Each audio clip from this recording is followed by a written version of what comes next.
originally created by the great Stan Lee. May he rest in peace. The idea of the She-Hulk actually came because of the popularity of the Incredible Hulk TV series that ran from 1977 to 1982. Marvel was afraid that the series would introduce a female version of the Hulk, such as been done with the Bionic Man. Because of this, the publisher decided that they would create their own version first, thus the Savage She-Hulk was born. Now, She-Hulk's first appearance was even in her own comic, Savage She-Hulk #1, and it was published in 1980. The cousin of Bruce Banner, Jennifer Walters, was shot and apparently going to die when mobsters killed her father. Despite the gamma radiation in his blood, Bruce offers to take part in the transfusion. With Bruce's blood running through her veins and her uncontrolled rage at her father's death, Jennifer transformed into the Savage She-Hulk.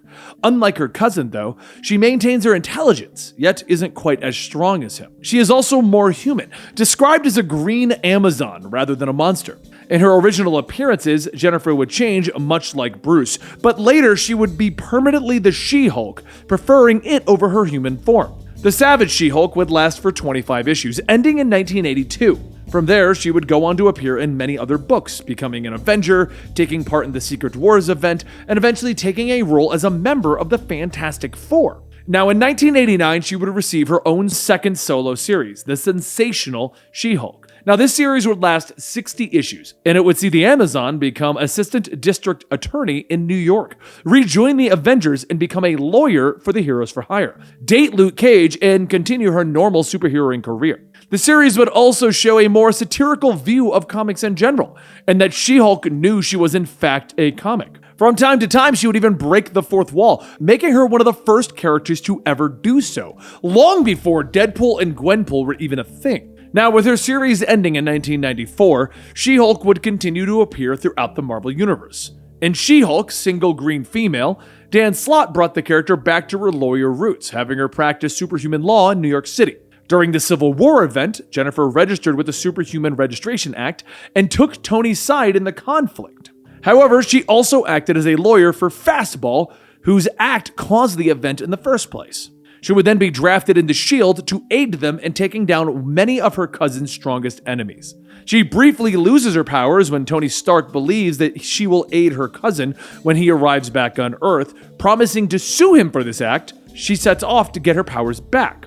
When Hulk returned from Sakaar in World War Hulk, She-Hulk stepped up to try and stop her cousin, but was unfortunately not strong enough. Her powers had only returned temporarily, and eventually she would be depowered again. She would regain her powers from an alternate reality version of herself. Reed Richards aided her in regaining those abilities and sent the alternate Jennifer Walters back to her own reality.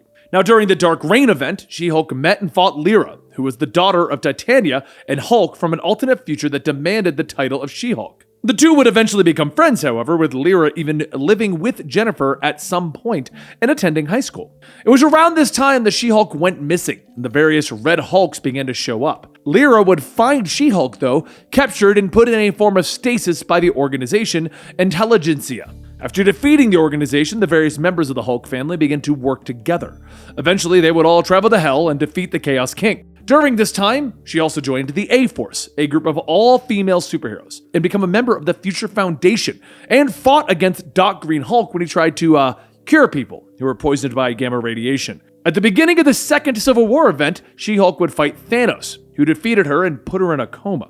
She would awaken afterwards to discover that her cousin had been killed by Hawkeye, who was acquitted for all the charges. Because of this, she would give up her life as a superhero. But the trauma of fighting Thanos and the stress of losing her cousin caused her to no longer be able to control her transformation. She began to change into the Gray She-Hulk at random times. Eventually, Jennifer would confront everything that she was dealing with and once again gain control of her transformations. And now, in the current Avengers run, written by Jason Aaron, She-Hulk is one of the heroes that was summoned by the Celestial, Asan the Searcher, to help stop the final host.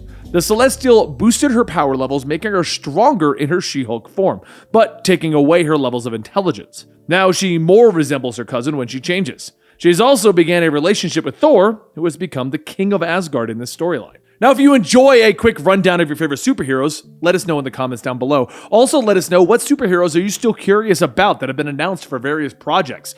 Who do you want to know more about in general? And consider subscribing to our channel and following us on Instagram and Twitter at Comicstorian, because we can chat about you with your favorite superheroes and whatever else you want to talk about. I'll see you guys next time right here.